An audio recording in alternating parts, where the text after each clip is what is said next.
I know you see a lot of videos of how to potty train your children that are on the spectrum, but I promise you this video is my personal experience.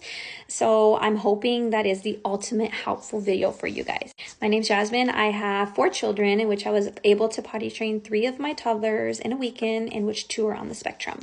I'm just going to cut into what worked for us, and I'm going to keep it short and simple. That way you're able to obtain the information. Number 1, we skip pull-ups. The reason why we did this is because we don't want to have an extra chore.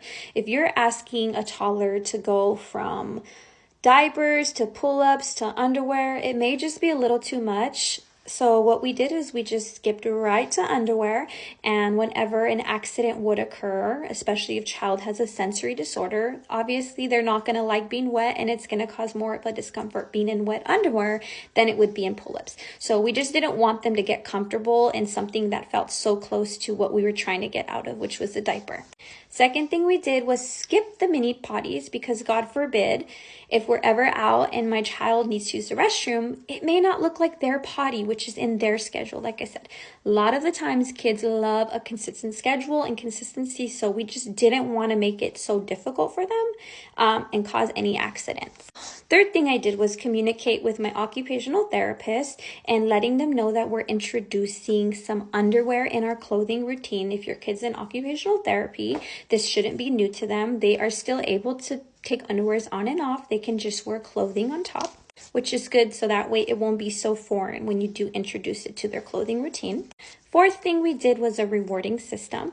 I kept Welch's gummies, M&Ms, Skittles, whatever motivates your little one. And I would always go to the potty first, and then I would welcome them to have a turn. And then if they sat, which 9 times out of 10 they do, because kids love imitating, I would reward them obviously with a gummy or a candy. Or if you don't like that, you can give them like a fruit snack. Whatever your little one loves, just have that on hand. Eventually, the rewarding is actually going to be hand washing, which is awesome, especially if you have a little one that's on the spectrum. You can offer them the independence to wash their hands on their own, which 9 times out of 10, kiddo's going to want to play in water than he would want to take a piece of candy. And just get silly, get goofy, get fun. Let them know that this is their space, and they're not only here to shower in the restroom, but they're actually here to use the restroom. And so they're welcome to it, and that this is a fun, safe place. Just to wrap it up, we went from underwear, big potty. We talked to our occupational therapist about having the ability to put underwear off and on, and we used a rewarding system. Now, we did do this in 3 days. It can take longer, and that's okay.